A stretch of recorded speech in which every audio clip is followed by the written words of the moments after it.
Assalamualaikum warahmatullahi wabarakatuh.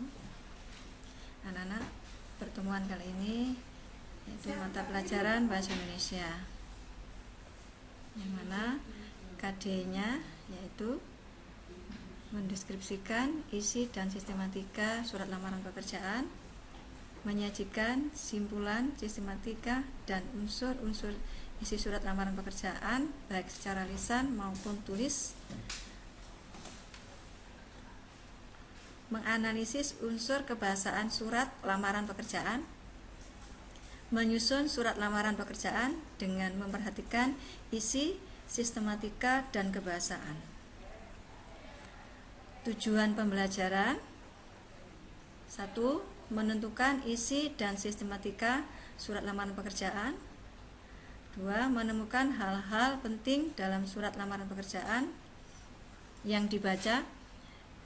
3. Menentukan simpulan sistematika dan unsur-unsur isi surat lamaran pekerjaan. 4. Mempresentasikan simpulan sistematika dan unsur-unsur isi surat lamaran pekerjaan. 5. Menjelaskan unsur kebahasaan surat lamaran pekerjaan. 6. Membandingkan unsur kebahasaan surat lamaran pekerjaan. 7. Menyusun surat lamaran pekerjaan dengan memperhatikan isi, sistematika, dan aspek kebahasaan. 8. Mempresentasikan, menanggapi, dan merevisi surat lamaran pekerjaan yang telah disusun. Nah, itu tadi anak-anak ya, masalah KD dan tujuan pembelajaran. Nah, coba perhatikan, ini ada sebuah gambar. Kira-kira gambar apa anak-anak? Nah, ini ada sebuah gambar. Ada seorang yang mau mengajukan suatu lamaran pekerjaan di suatu perusahaan. Berarti pada kesempatan hari ini kira-kira apa anak-anak mata pelajaran? Yaitu tentang surat lamaran pekerjaan. Arti dari surat lamaran pekerjaan yaitu surat yang dibuat oleh seseorang untuk memperoleh pekerjaan di suatu lembaga atau instansi.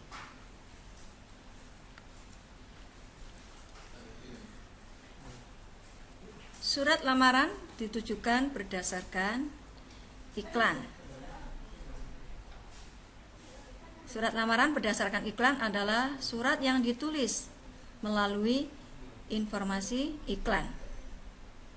Contoh pembukaannya: setelah membaca iklan yang dimuat dalam harian, mungkin harian Kompas atau Jawa Pos, ya. Kemudian tanggal berapa yang isinya menyatakan bahwa ini adalah contoh pada pembukaan surat lamaran pekerjaan berdasarkan iklan. Yang kedua, berdasarkan pengumuman dari instansi. Contoh pembukaan yaitu berkenaan dengan pengumuman nomor tanggal bla bla bla tentang penerimaan karyawan PT apa yang dibutuhkan. Kemudian maka yang bertanda tangan di bawah ini nama, kemudian alamat.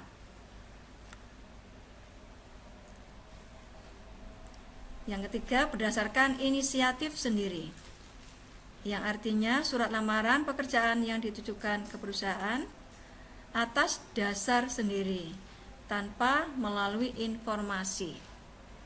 Contoh pembuka yaitu yang bertanda tangan di bawah ini saya. Nah, itu adalah contoh pembukaan dari surat lamaran pekerjaan berdasarkan inisiatif. Masalah sistematika surat lamaran pekerjaan. 1. Tempat dan tanggal surat. 2. Perihal dan lampiran. 3. Alamat surat. 4. Salam pembuka. 5. Alinea pembuka. 6. Isi surat, yang mana isi surat itu terdiri dari identitas, maksud dan tujuan, kemudian menyatakan lampiran. 7. Penutup. 8. Salam penutup. 9. Tanda tangan dan nama terang. Unsur kebahasaan surat lamaran pekerjaan. 1. Bahasa yang baik dan benar. 2. Gunakan kata-kata yang sopan. 3. Gunakan kata pengantar yang jelas, singkat, padat, informatif, dan tepat sasaran. 4. Tulisan harus bersih, mudah dibaca, sesuai kaidah ejaan. Ini anak-anak contoh surat lamaran pekerjaan. Tadi sudah saya jelaskan bagian-bagian dari surat lamaran pekerjaan atau struktur dan bahasa yang harus digunakan.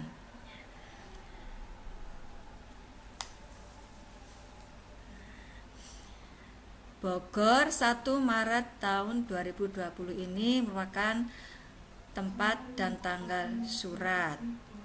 Kemudian lampiran dan hal. Kalau menulis surat, kalau di sini menggunakan lam dan hal, ini singkatan, kedua-duanya harus disingkat. Tidak boleh lam kemudian sini perihal. Ini yang terhormat pemasang iklan Harian Kompas PO Box 1301 Jakarta. Ini merupakan alamat yang dituju. Kemudian dengan hormat, ini merupakan salam pembuka. Jangan lupa di akhir ada tanda koma. Setelah membaca iklan yang dimuat dalam Harian Kompas tanggal 28 Februari 2020 sampai pada nama, tempat tanggal lahir, alamat, kemudian dan bahan pertimbangan, ini merupakan bagian isi dalam surat lamaran pekerjaan. Pada saat penulisan, nama, tempat, alamat pendidikan ini diawali dengan huruf kecil. Mengapa? Karena nama, tempat, alamat, dan pendidikan ini merupakan bagian dalam atau kelanjutan dari kalimat di atas, sehingga pada penulisannya harus menggunakan huruf kecil. Dengan ini mengajukan permohonan untuk diterima sebagai karyawan sesuai dengan lowongan tersebut. Sebagai bahan pertimbangan kita tadi merupakan bagian isi. Kemudian demikian surat lamaran pekerjaan yang saya ajukan di perusahaan Bapak atau Ibu. Atas perhatian dan kebijaksanaan Bapak Ibu, saya mengucapkan terima kasih. Ini merupakan bagian alinea penutup pada surat lamaran pekerjaan. Anak-anak, kalian nanti pada saat menulis surat, ya, demikian surat pada bagian akhir, yaitu surat alinea penutup. Demikian surat lamaran pekerjaan yang saya ajukan pada Bapak atau Ibu. Atas perhatian dan kebijaksanaan Bapak atau Ibu, saya mengucapkan terima kasih. Jadi anak-anak kalau menulis atas perhatiannya dan kebijaksanaan Bapak, ini tidak diperbolehkan karena ada katanya, nya itu siapa?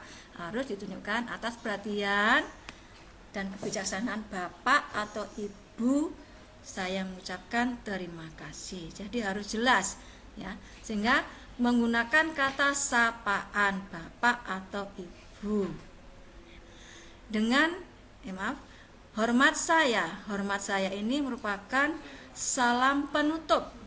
Ingat, tadi salam pembukanya adalah dengan hormat, Ya, sehingga salam penutupnya harus menggunakan hormat saya. Kemudian tanda tangan dan nama terang. Nah, di sini.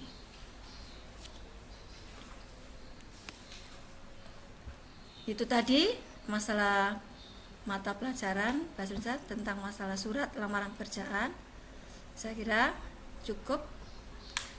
Jangan lupa anak-anak, ini ada tugas ya, dikerjakan, mencari tugas surat lamaran pekerjaan melalui media atau surat kabar. Sekian, terima kasih. Wassalamualaikum warahmatullahi wabarakatuh.